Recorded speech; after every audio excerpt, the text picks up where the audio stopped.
Good day to all. I'm Madhusudan from Oorja Energy, and I'm here to talk about structure cooling that can help us significantly reduce energy consumption for and carbon footprint for cooling our buildings.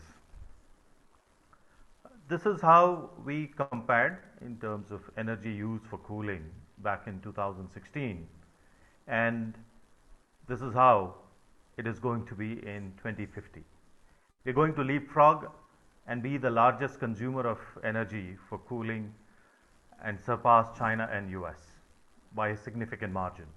This is because we will also have the largest stock of buildings in the world, and all this will require 800 megawatts of additional gigawatts of additional power generation capacity to be added when our total capacity today is less than 400 gigawatts.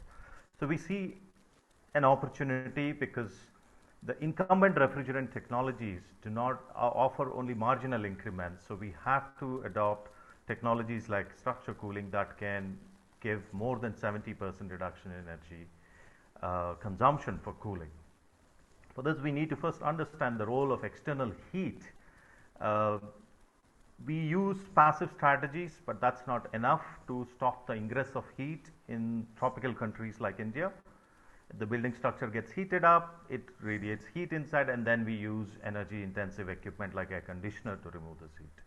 But what if we were able to flush this heat out from the building structure itself before it entered indoors?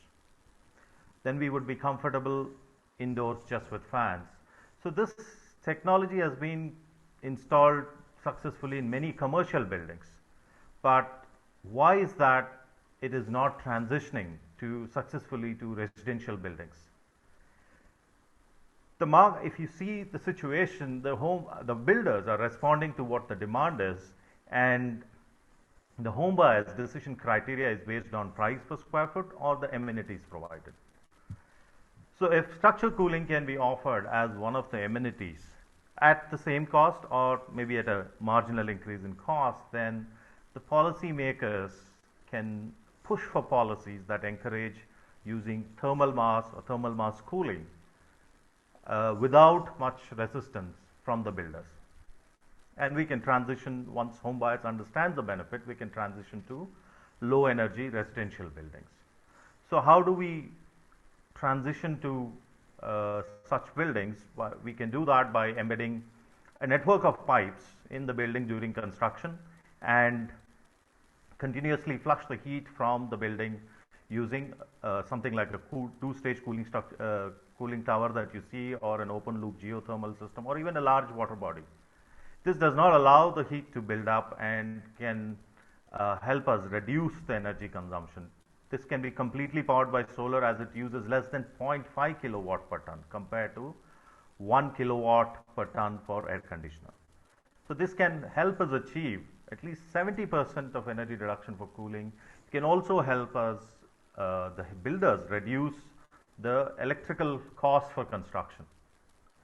So our ask is for a viability gap funding for 2 residential apartment projects to demonstrate the technology and quantify the benefits using a reputed third-party agency.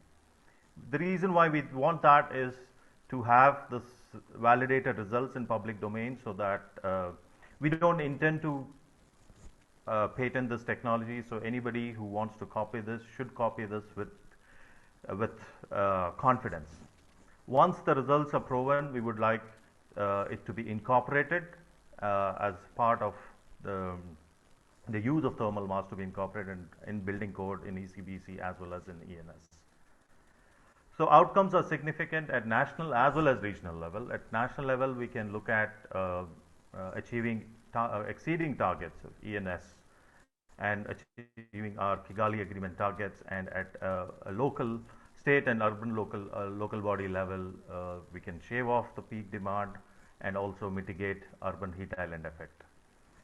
Our dream is to have at least 1 billion square feet of installed space using structure cooling by 2025, and we have a team with a proven track record to achieve it with the support of all the stakeholders involved. Thank you. Are there any Welcome.